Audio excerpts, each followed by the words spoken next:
Show that the derivative of cosine of x is negative sine of x. First, we let f of x equals the function cosine of x. F prime of x, by definition, is the limit at h go to 0 of f of x plus h minus f of x over h.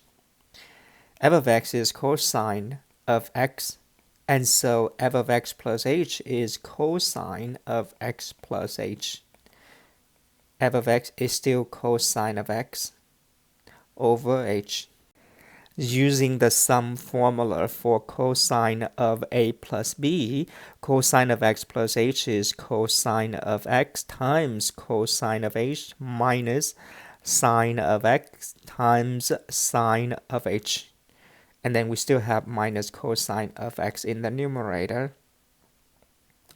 At this point, we're going to group the terms with cosine of x next to each other.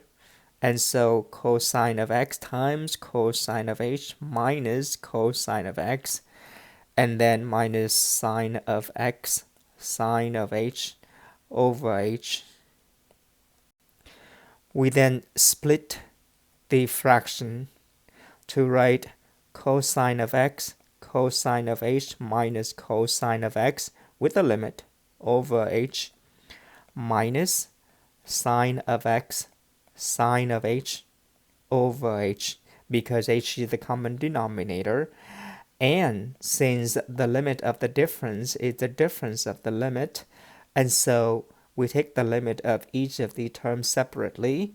The limit at h go to 0 of cosine of x, cosine of h minus cosine of x over h minus the limit at h go to 0 of sine of x, sine of h over h.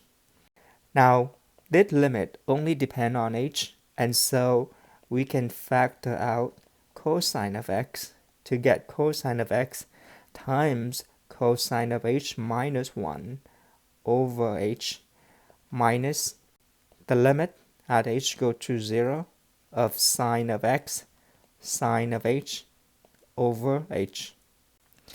Moving cosine of x to the front of the limit, because the limits only depend on h, we have cosine of x times the limit of h go to 0 of cosine of h minus 1 over h.